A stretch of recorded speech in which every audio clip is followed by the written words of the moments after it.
So when Guru Nanak had his enlightenment experience, he wasn't just coming to tell people what it's all about. He was actually giving a process through Japji and through his writings for people to have the same experience he had, to see what he saw. In other words, it wasn't just about what you need to know, but how you yourself can know it. And when we look at the fourth Pauri, these lines, Amrit vela sachanao variayi vichar karmiyave kapada nadari mokh duar, is the essence of the know-how in Gurbani.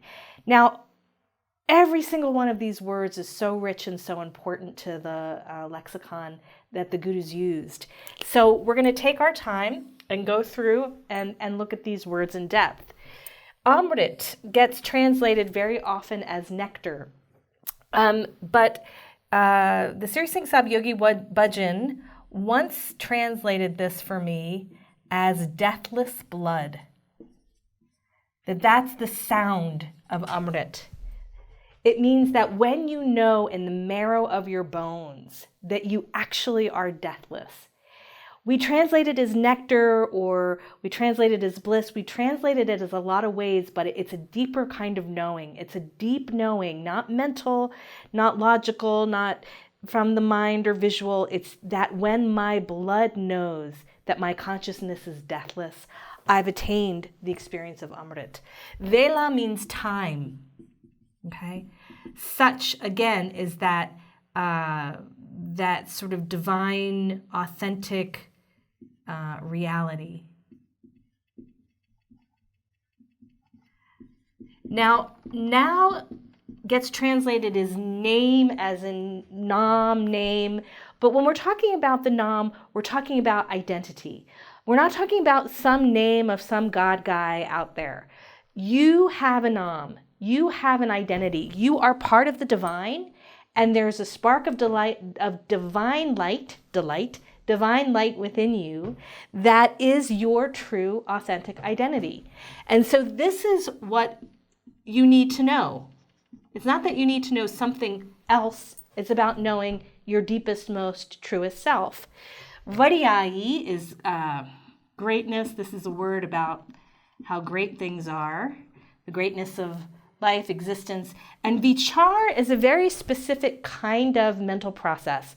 Vichar is about thinking in the sense of reflecting and wrestling. So in an earlier video, we talked about the Socratic method that Guru Nanak engaged, and vichar speaks to that Socratic method in that you can't really know wrestling. You can't really know something until you've fought with it. If you don't fight with it, there's no way for you to own it. And vichar is about how do I go in and wrestle and think and work with it till it's an inner knowing. So this line says there's a time where we can wrestle with our own greatness that exists within us because we are a spark of that divine identity ourselves. And Amrit Vela is a term that gets argued about a lot. But there is a specific time of day, 4 a.m. to 7 a.m., where the sun is 60 degrees to the earth, and it creates a unique experience where the mind is quiet enough that it can hear the voice of the inner being. And that's what Gurbani is doing for us, is it's creating our own ability to navigate between the voice of our own inner being and our mind, and recognizing that they're different voices and how do we get them to get along. And that's the essence of the vichar that we're doing, is struggling to understand our own authentic such now, our own divine identity, and how great it is to be in the human form as a spark of divine light.